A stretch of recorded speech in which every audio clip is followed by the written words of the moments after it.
Hello everyone! It's nearly been 6 years since I did the full story of Sylvanas Windrunner. Well, the full story at the time, of course, as quite a lot happened to the Banshee Queen in between, seeing how she's one of the key characters in the upcoming expansion in the Shadowlands. A fair few of you have asked for an update on her story. Plans?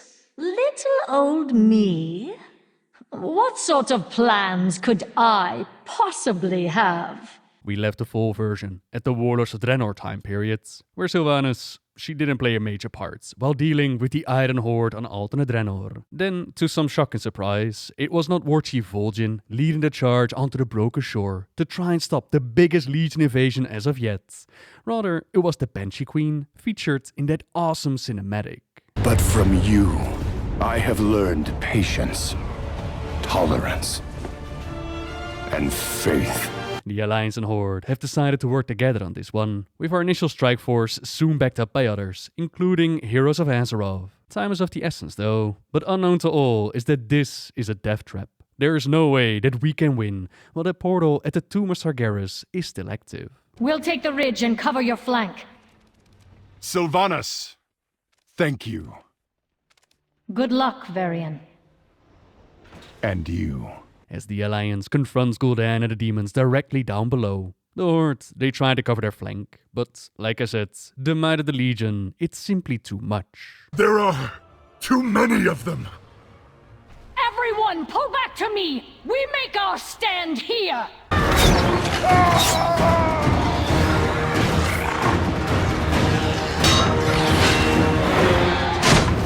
They're coming from behind! Cover the flame! War Chief!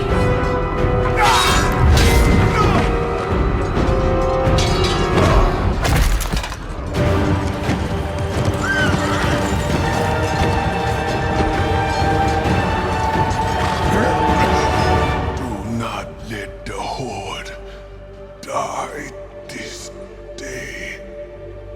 Get! Oh Lord! Push forward!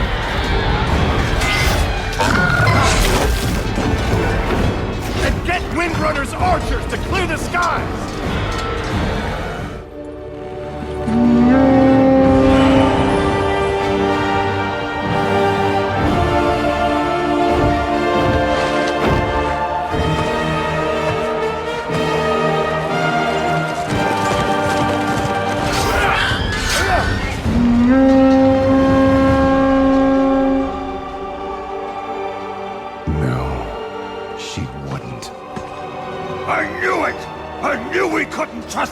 Gen has clearly not forgotten how Sylvanas and the Forsaken took his city and took his son's life.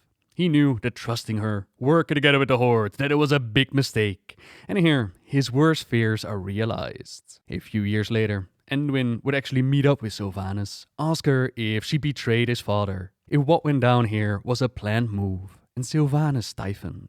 Anduin's heart sped up, slamming against his chest. It was not a question that he had intended to ask, but it was the one he needed. He had to know if Gen Greymane was right. If Sylvanas had set up his father and the Alliance army to die. Later, she would question her choice in responding. But in this moment, she had no desire to offer falsehood. Varian Rin's destiny was set in stone, little lion. The Legion's numbers would have seen to that, whatever choice I made that day. His blue eyes searched hers for the lie, and he found none. That doesn't take away that at this moment, some amongst the Alliance, like Gen and Jaina Proudmoore, they're pretty pissed at the Horde, seemingly abandoning them on the broken shore, and they're out for blood. Meanwhile, the Horde is spending their last moments with War Chief Vol'jin, a war chief that, sadly, got to do very little for the story before the demons took him out. Windrunner, come forward. War Chief. The lower spirits say death will claim me soon. In the end, death claims us all. But the Horde will live on. I have never trusted you. Nor would I have ever imagined in our darkest time that you would be the one to save us. The spirits have granted me clarity, a vision. They whisper a name. Many will not understand, but you must step out of the shadows and lead. You must be war chief.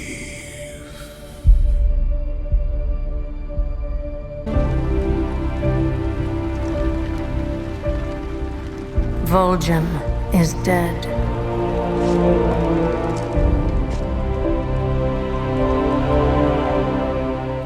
Who among you will help me avenge him?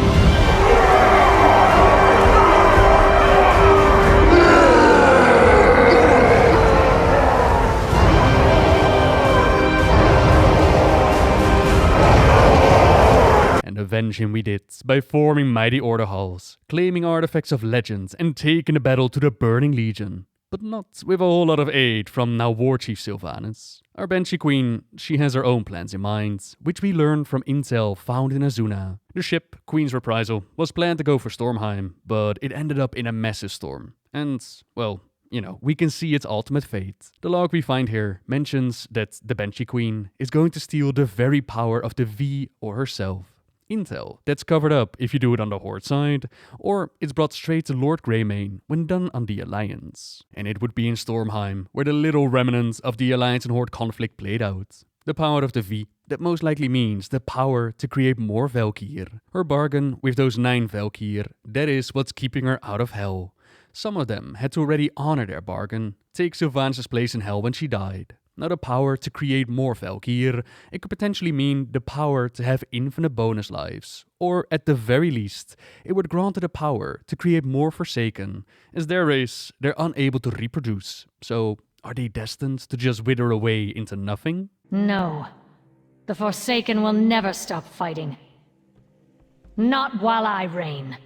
Not when there are still beings out there with the power to stop death. Another cool thing that the Val'kyr can do is reshape the body, make it stronger and more enduring. That's the reason why our boy Nephanos got his updated model. There were always rumors of affection and deeper feelings between Nephanos and Sylvanas. And those rumors, they've all been pretty much confirmed in a short story called Dark Mirror. It talks about the time while they were still alive, the love between them.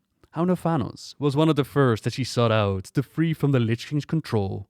And now, this limited ability of her Val'kyr, it's used on Blightcaller specifically, to keep her champion strong, to keep her champion at her side. For the Dark Lady. Our adventure takes us into Stormheim, where the Alliance, it seizes its opportunity to attack. We join Nephanos as we try to track down Sylvanas again. But it turns out that she doesn't want us to follow her. Instead, we're told to focus on our main mission, which takes us all the way into Helheim, a domain ruled by Helya. Helheim is a form of afterlife for the Vrykul, but not one that you really want to find yourself in. Whereas the greatest of the Vrykul, they get the party in the halls of valor, the unworthy, they're pulled down here. Being amongst the spirits of the dishonorable, it's not a great place to find yourself. So we set out to meet up with Helya in an attempt to convince her to let us go back to the living world. And it's there where we find the Banshee Queen herself. Remember our bargain, Banshee. Do not dare cross me.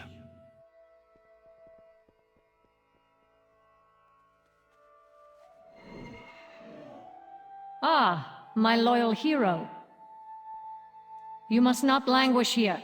The Aegis cannot fall into enemy hands. The future of the Horde depends on you and me. Find your way back to Stormheim. I will be waiting. What have we here? Another one of Greymane's mercenaries? Even back then, we wondered what this deal was all about. And to this day, the full details of their bargain, it hasn't been explained. We know that she was given a soul cage by Helya, one that will show up in just a moment. But we're not exactly sure what Helya wanted in return, nor did it come up later in the expansion. Maybe she wasn't really in a talking mood, since we did confront Helya and defeat her in the Trial of Valor. Potentially a bargain that could play its part in the story in the future. But at this very moment, we need to fight our way out of Helheim, and then we prove our worth to gain entry for the Dark Lady's true prize. What is this? The hero of Helheim seeks entrance to the vault? I know your worth. I will grant you an audience with Aegir. You may proceed, but know that Aegir may not regard you as I do. Seek your fate in the vault, champion. May Aegir be your wings. This Aegir is a Titan Watcher, one with the capability of transforming those found worthy into the Val'kyr. It's the power to create more of them. The path is open for Sylvanas to claim her prize, while Greymane and the Alliance, they quickly go after her in an attempt to stop her. Treacherous banshee! You know not what you are meddling with! Submit. The Val'kyr are mine. Sylvanas, your quest for immortality has left you vulnerable. I will have my vengeance! For Varian! For Gul'dan! For my son!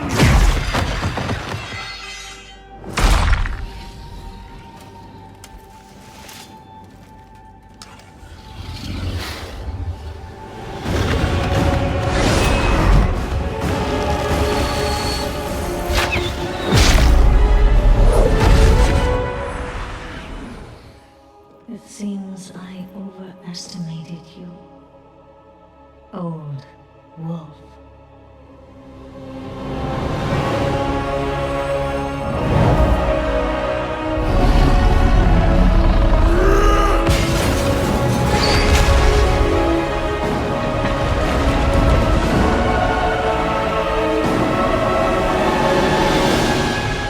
You took my son's future.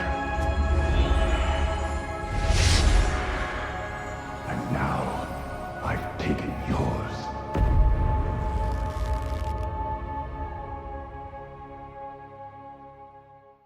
And that's pretty much where the faction conflict ended within Legion. Greymane has prevented Sylvanas from enslaving Aegir, but not completely without taking damage.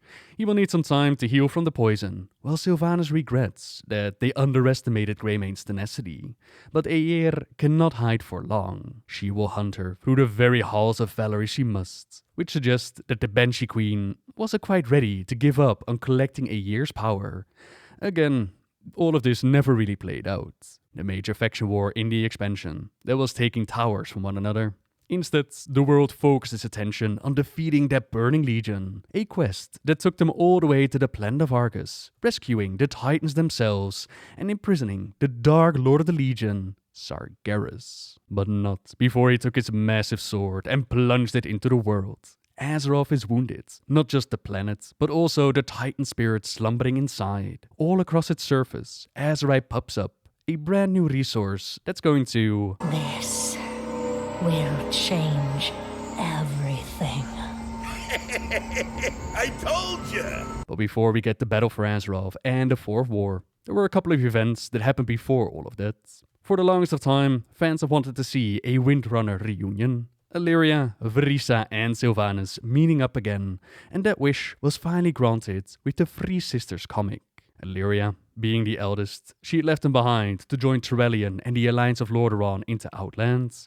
Her statue stands in the Valley of Heroes with a message from Sylvanas herself before she was turned. Illyria and Terrellian, they would return into the story during Legion, with the Windrunner sister now controlling the powers of the Void.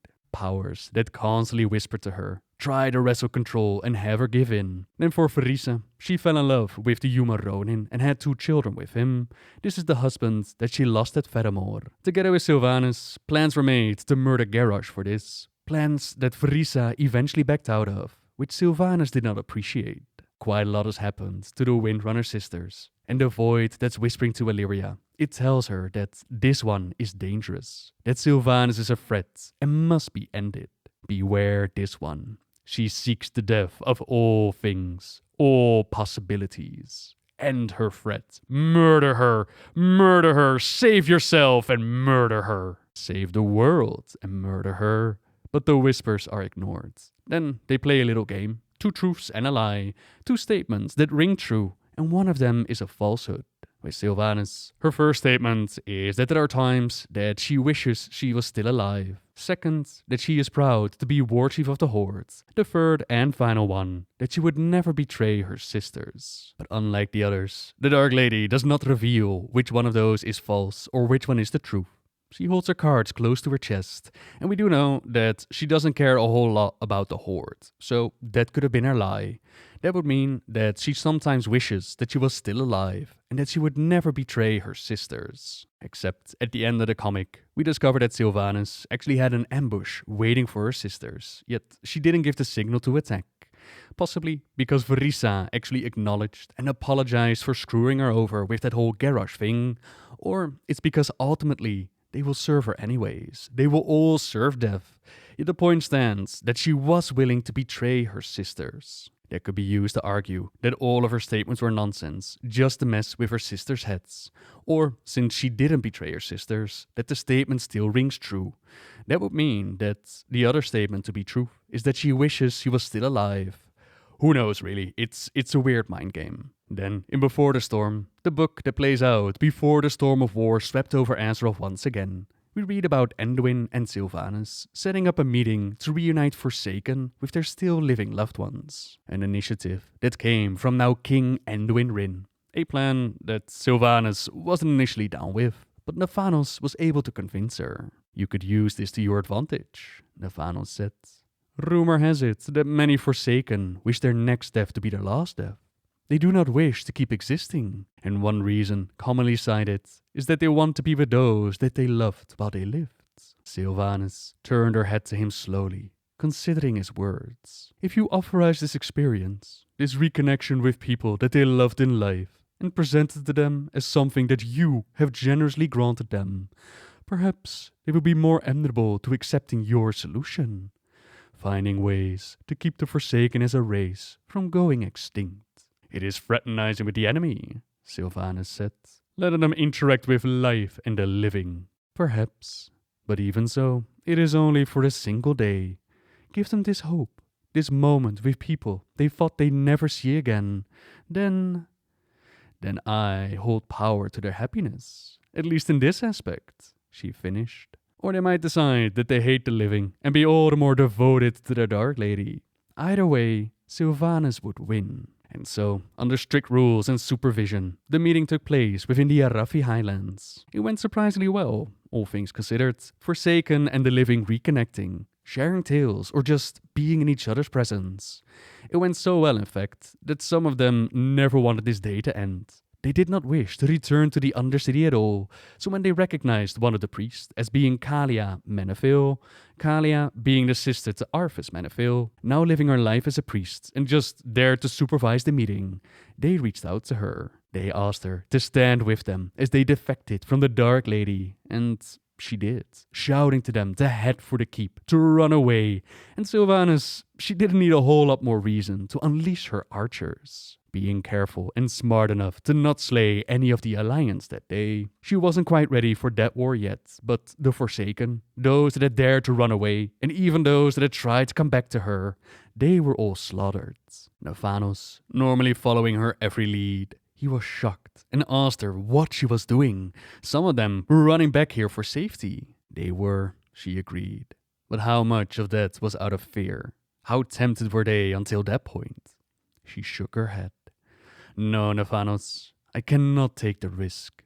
The only desolate council members that I trust are the ones who returned to me early on, broken and bitter, truly desolate. All the others, I cannot allow that sentiment, that hope to grow. It is an infection ready to spread. I have to cut it out. And slowly he nodded his head. But there was one human who paid the price that day.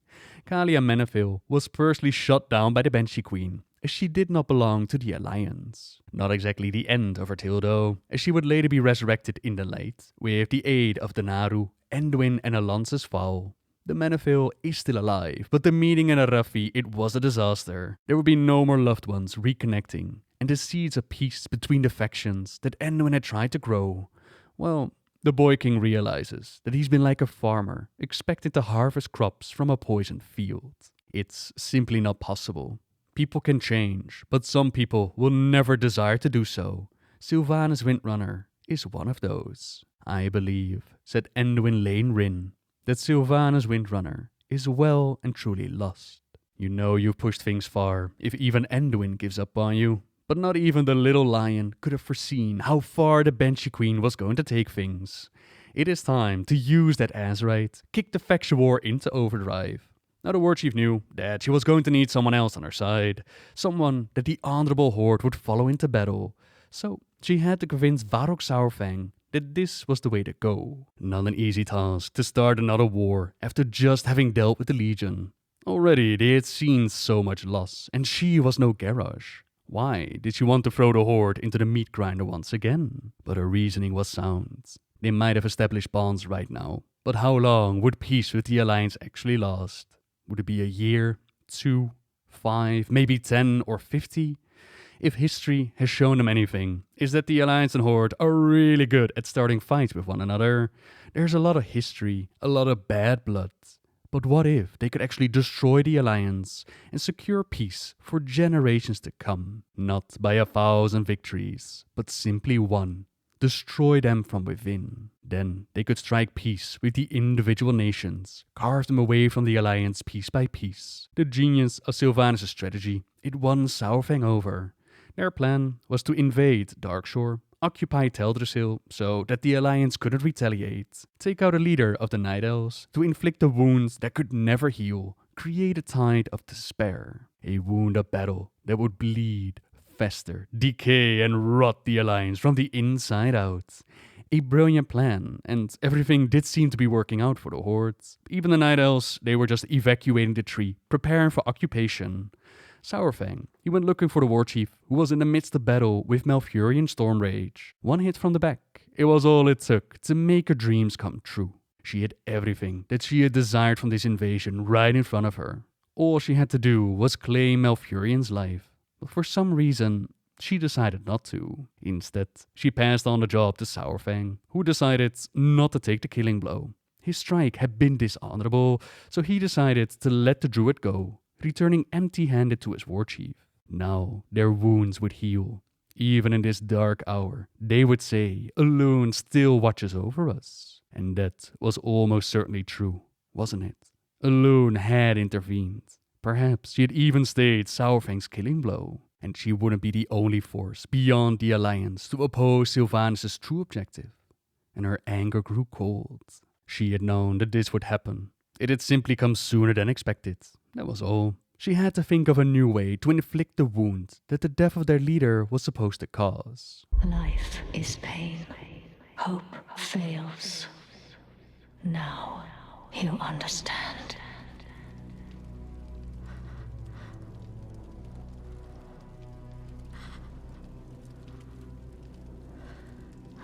Don't grieve. You'll soon join your loved ones. I grieve for you. You've made life your enemy. And that is a war you'll never win. You can kill us, but you cannot kill hope. Can't I?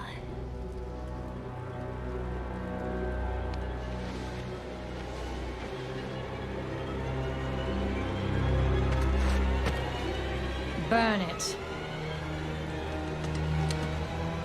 Burn it!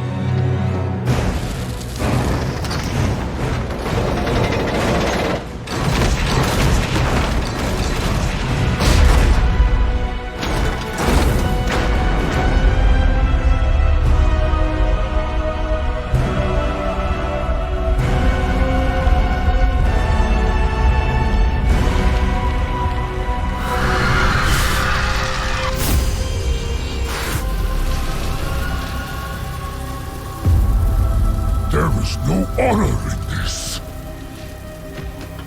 They will come for us now. All of them!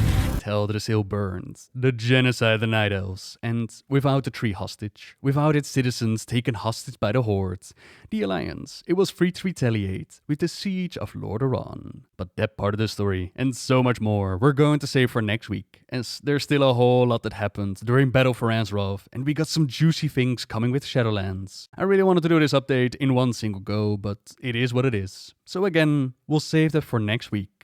So for now, thank you very much for watching, everyone. Subscribe if you like my videos, leave a like if you enjoyed this one, and until next time, see ya!